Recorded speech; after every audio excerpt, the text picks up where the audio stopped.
what's up you guys? This is Bart coming to you from TST Industries in Florida. Welcome to TST Garage. Today I'm here to talk to you about this on the new generation S1000RR. If you own this bike, you know that your only tail lighting and signaling option from the factory are these pod signal style lamps, and most people that want to ditch the fender have the debacle of ditching their lighting system.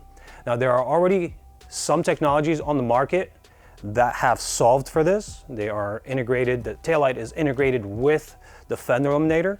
Whether or not those technologies hit the design elegance that should go along with this bike is debatable and also subjective, so I will stay off that subject. Here at TST Industries, we pride ourselves on providing advanced lighting and fender illuminator systems, along with some other performance offerings that we do provide.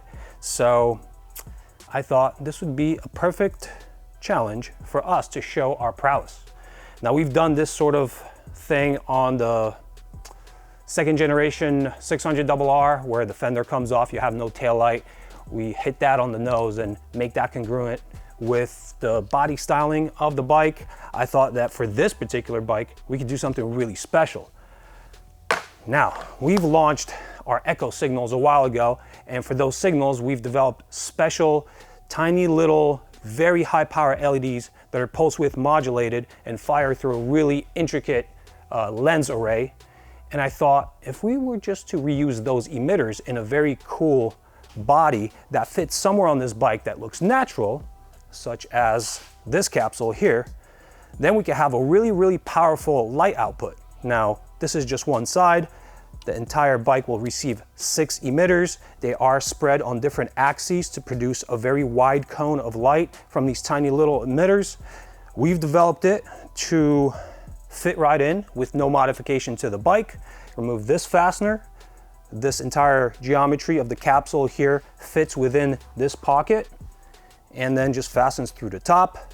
You have micro bullet connectors that interface with the receiving end of our harnessing system, and that has the OEM plug that just plugs right into your motorcycle.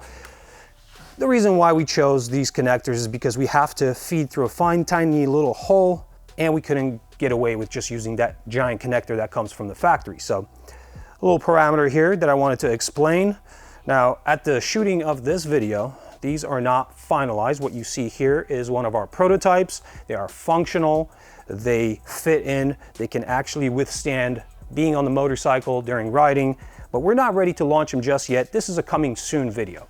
This is really just meant to show you guys what we've got coming up. It's the end of 2020. We are hoping to launch this product next year. We'll see what happens. I don't want to make any promises. I just want to let you know that I'm really close to finalizing this.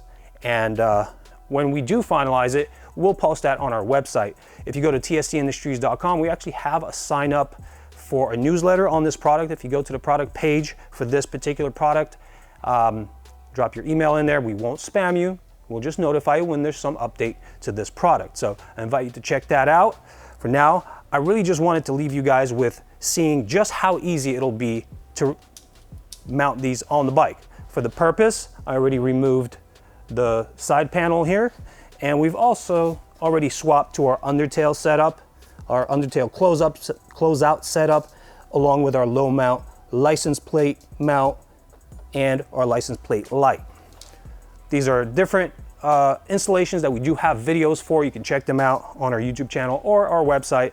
This will just show you in not much detail how to install this. We will come out, like we always do, with a full installation video when we launch the product. All right, let me show you guys what's up with the installation, and then we'll go through a couple more nuances and we'll show you some more footage. As I mentioned before, the outer panel needs to be removed. Then there is one Torx screw here going through this fastener up here that is meant for clamping all of these components together. We will remove that screw. Then the fastener from the top needs to be extracted, and that leaves a 6mm hole right here.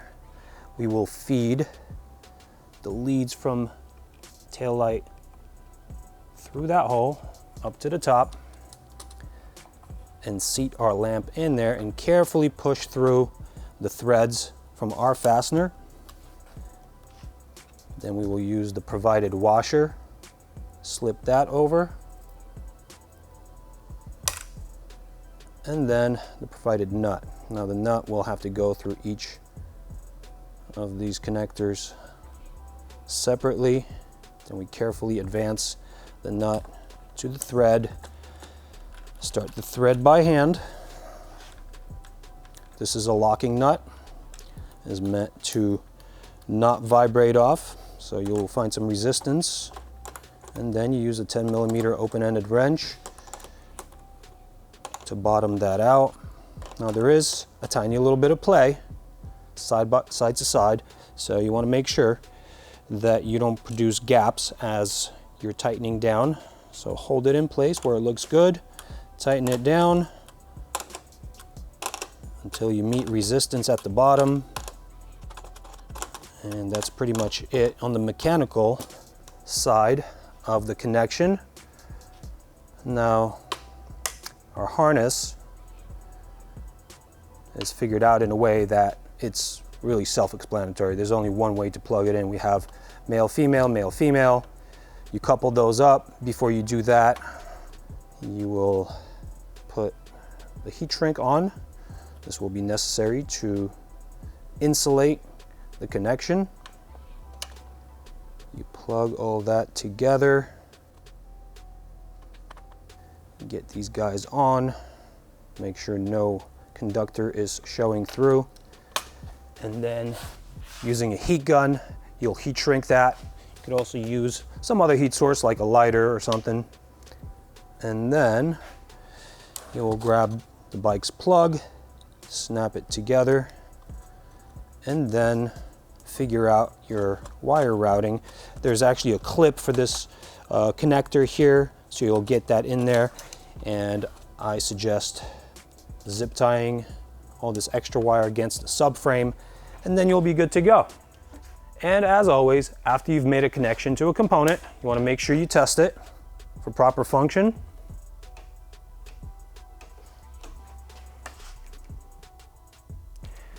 Now what you see here is 2 wires. The actual final component will have 3 wires coming out of it for the purpose of universalizing it for the different markets in the world. Here in the United States, we have only red circuits where the signaling just interrupts the red light.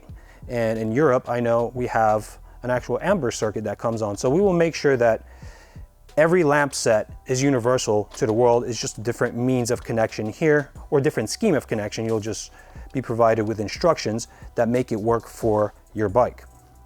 That's pretty much it. You neaten this up, you tie it off to the subframe, and get some cable management going, put your panels back on, you're good to go.